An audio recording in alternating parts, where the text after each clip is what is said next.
Bonjour à tous, ravi de vous retrouver dans ce nouveau numéro de Faites le Papier, un dimanche de gala. Ce dimanche donc sur l'hippodrome de Paris-Longchamp, les poules d'essai, le prix Saint-Alary et le tiercé quarté quinté plus que l'on va étudier, le prix du Panthéon réservé à des chevaux âgés de 4 ans et plus. 2500 mètres à parcourir dans un terrain qui sera exigeant. Vous êtes prêts? Allez, c'est parti.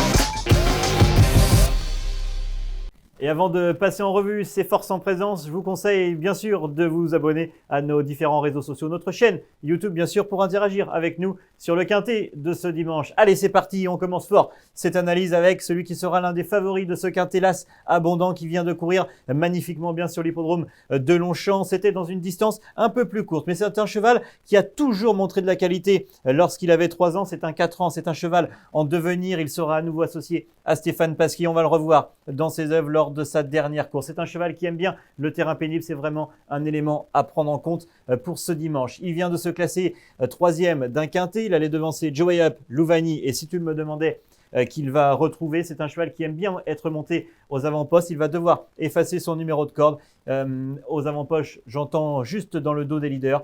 Et vous allez voir, ce jour-là, il avait hérité d'un très bon parcours. Il est ici sous la selle déjà de Stéphane Pasquier, Monsieur Quintet. Alors, il allait être devancé par Ecus 26 qui est là. Joey Up, on en reparlera tout à l'heure. Il est ici, va être un instant contraire dans la phase finale. Et regardez également Louvani, Kazakh de Monsieur Augustin Normand, qui allait prendre une bonne 7e place avec Gérald de Mossé.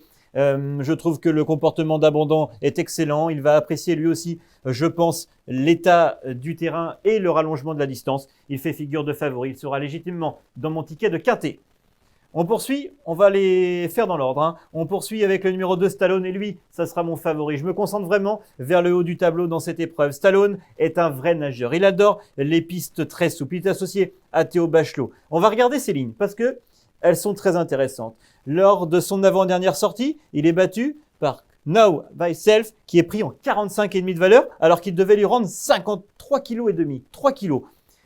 Jugé sur cette ligne, c'est une très bonne chance et on va revoir sa dernière sortie qui avait pour cadre l'hippodrome du Putois, l'hippodrome de Compiègne. Il a été battu assez sèchement sur le papier, mais dans les faits, c'en est tout autre. Regardez Stallone, c'est la casaque rouge, déjà portée par Théo Bachelot avec une toque blanche. Il va être contrarié ici à 250 mètres du poteau. Il est là et ensuite Théo Bachelot va abdiquer. Le cheval ne peut pas se relancer dans un terrain qui était déjà bien souple. On voit la fille du Sud, on va en reparler tout à l'heure. Mormonal est s'imposer. La Templière sera une première chance dans la deuxième épreuve de quintet ce dimanche. Il faut vraiment pas le juger là-dessus. Je pense qu'il est très compétitif à cette valeur. Il adore les pistes souples. Il a Théo Bachelot, un bon numéro dans les stalles de départ. Et il fait figure de favori pour moi dans cette épreuve. Et ça sera d'ailleurs pas le cheval de tout le monde. Il peut être intéressant à placer à très belle cote. Là aussi, un cheval qui sera en vue, c'est le numéro 3, Louvani. Louvani a vraiment montré de la qualité. L'année dernière, c'est lui aussi un 4 ans. Il va devoir faire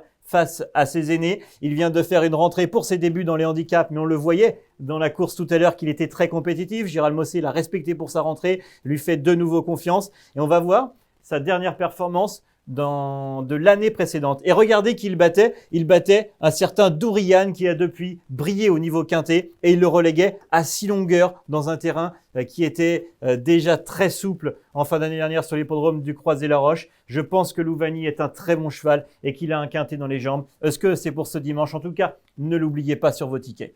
Le numéro 4, Joey Up, je le disais, je me concentre vraiment sur le haut du tableau et je pense que ce Joey Up qui vient de terminer 2 fois 5e à ce niveau de compétition, les pluies qui sont en train de tomber vont vraiment l'avantager, lui faire passer un câble. Je pense qu'il peut être lui aussi une base dans ce quintet. Il a hérité d'un bon numéro de corde. Attention vraiment à ce Joey Up et on va le revoir lors de sa dernière performance. Alors je ne reparle pas de la ligne bien sûr avec Abondant, avec Louvani, mais regardez bien Louvani qui n'est que 7e, mais c'était vraiment bien. Et on se concentre cette fois-ci sur Joey Up, c'est la casaque avec des manches blanches et une toque blanche. Il est actionné par son jockey et il ne va pas avoir ses aises un instant. Regardez, c'est là, à cet instant, il va devoir être décalé, il est relancé et il va finir dans une belle action pour prendre une 5e place. C'est un cheval courageux qui aime les pistes souples et attention vraiment à ce Joey Up qui paraît très compétitif de nouveau. Il ne déçoit jamais. Attention à lui. On poursuit avec le numéro 5, Utamaro. Regardez lui, sa réussite l'année dernière. C'est un cheval qui tournait autour de son handicap en 35,5 de valeur et il a enfin réussi à le gagner. C'est un cheval qui fait toutes les distances, toutes les surfaces, tous les terrains également. Il a ensuite prouvé qu'il était compétitif avec cette troisième place en 39 de valeur. Il vient de faire une rentrée assez discrète mais certainement nécessaire. Et attention à ce Utamaro qui sera lui aussi pas forcément le cheval de tout le monde mais qui semble être un bon point d'appui dans cette épreuve.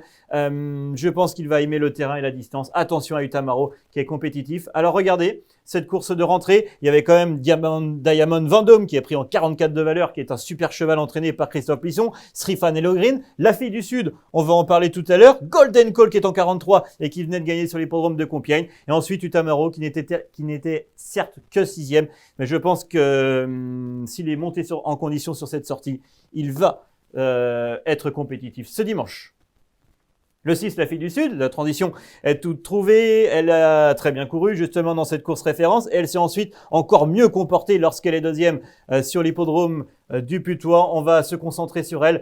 Une deuxième et dernière fois, la ligne de Compiègne, La Fille du Sud, c'est la Kazakh du Raz de la Gousserie, très en forme ces derniers temps avec leurs représentants et qui brille d'ailleurs au plus haut niveau. La Fille du Sud, elle allait prendre une bonne deuxième place, alors elle allait tomber face à Mormona, un bon cheval entraîné par Paul de Chevigny, je le répète, la Templière, attention à elle, j'en profite pour vous parler d'elle pour la deuxième épreuve, Barbadin, des super chevaux, La Fille du Sud va apprécier la distance et les pistes souples, attention à La Fille du Sud. Le numéro 7, Thunder Speed, alors lui, il a déjà prouvé qu'il était compétitif à cette valeur et à ce niveau de compétition. Maintenant, ces 3 courses de l'année, elles ne sont pas très encourageantes sur le papier, mais j'ai bien envie de vous le montrer quand même en vidéo lors d'une course sur l'hippodrome de Saint-Cloud. Alors on va s'intéresser également à Toran Shaman qui prend part à l'épreuve ce dimanche. Et regardez Thunder Speed, alors c'est le meilleur de Saint-Cloud, il y avait Rue des Irlandais, il y avait Dourian qui a ensuite gagné. Regardez, Thunder Speed, il est tout à l'extérieur sous la selle de Maxime Guyon, c'est là. Il est là, Thunder Speed. Et je trouve, alors même s'il est non placé dans cette épreuve, que son comportement est plutôt bon. Il va finir en avançant. Toran Shaman, il est là, lui, à la casaque jaune avec ses œillères australiennes. Et regardez, Thunder Speed, il termine en avançant. C'est plutôt encourageant, j'aime bien. Et je pense que s'il bénéficie d'un bon parcours, il peut lui aussi être 4 ou 5e. C'est un quintet qui est vraiment très ouvert. Le numéro 8, Matauri Gold. Là, ça commence un petit peu à se corser parce que elle va découvrir la catégorie des handicaps, mais elle reste sur une très plaisante victoire. Il y avait peu de partants, mais elle a longtemps attendu et elle est vraiment venue gagner très facilement. Elle est prise en 38,5 de valeur. Est-elle compétitive?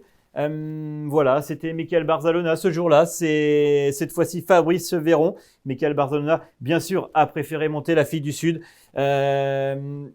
Est-elle prise à sa juste valeur? C'est vraiment une affaire d'impression. On voit cette ligne. Elle battait Black Millard Tavel qui vient d'échouer dans un quintet récemment. Le numéro 9, Berkane, lui aussi pose question. Alors certes, lui par contre vient de montrer sa forme. C'est un cheval qui a déjà montré sa compétitivité dans des terrains souples. Il s'entend à merveille avec Christophe Soumillon. Va lui aussi sans doute apprécier l'état du terrain, même s'il a beaucoup brillé sur la PSF. Attention à Berkane, jugé sur d'anciennes performances, il montre son vrai jour. Il peut être lui aussi 4 ou 5e. Voilà, j'ai préféré faire l'impasse. Est-ce que c'est une erreur? J'ai préféré vraiment le haut du tableau dans cette épreuve. On voit, Berkane vient de terminer 2e de Belgian Prince, qui lui est pris en 41,5 de valeur. Alors c'est vrai que sur ces courses à condition, ces chevaux sont vraiment bien placés au niveau handicap. Attention à Berkane, d'autant que l'écurie de Mauricio Delcher Sanchez est en très grande forme ces derniers temps. Le 10, Toran Shaman, on vient de le voir, a terminé non placé à ce niveau de compétition. Il vient d'être que 4e à petit niveau. J'ai l'impression que ça n'est pas suffisant, même s'il a déjà prouvé lorsqu'il est 2e qu'il était compétitif au niveau quintet. Là aussi, l'écurie de Gianluca Bietolini est en forme pendant le mois de mai et le mois d'avril.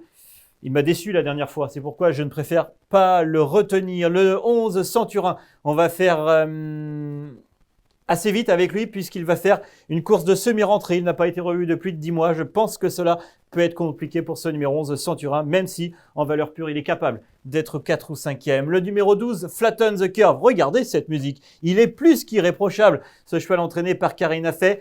On va regarder certaines de ses lignes.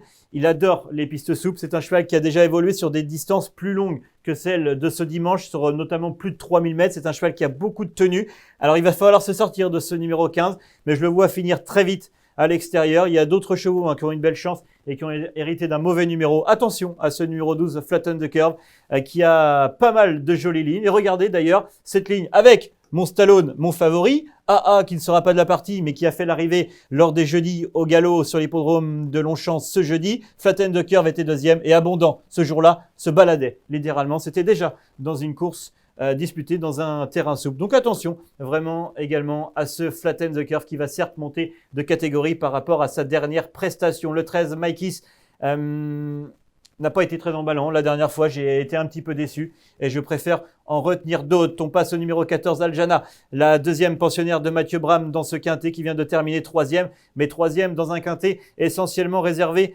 aux juments. Hilarante s'imposait, réalisait le doublé handicap à cette occasion. Elle n'a depuis pas fait l'arrivée sur l'hippodrome de Lyon-Parilly. Alors voilà, là aussi c'est une affaire d'impression. J'ai pris le risque d'écarter les deux chevaux de Mathieu Bram, c'est peut-être un tort, mais voilà, je me suis vraiment concentré sur le haut du tableau dans cette épreuve. Et on termine enfin avec le numéro 15, si tu me le demandais. On l'a vu dans la course sur 2250 mètres sur l'hippodrome de Paris-Longchamp, terminé à la 8e place. Il faisait par contre une course de semi-rentrée et a voyagé à donner au vent. Donc il aurait pu avoir un meilleur parcours, même si c'est pas forcément un mauvais parcours, mais il a peut-être consommé un petit peu pour une course de semi-rentrée. C'est ça que je veux dire. Et il sera certainement monté en condition. Et c'est vrai que lui aussi, jugé sur d'anciennes valeurs, il peut être 4-5e. Mais j'attends mieux de sa part. Voilà pour ces 15 concurrents de 80 et plus qui vont se disputer ce quintet sur 2500 mètres arrivés, jugé au deuxième poteau. Attention, ce qui peut permettre à Flatten the Curve de revenir de l'arrière. Mais je pense que Stallone est un super beau gagnant à belle cote. Attention donc à Stallone qui peut combattre face à ses adversaires. L'As Abondant en deuxième position, ce sera le favori.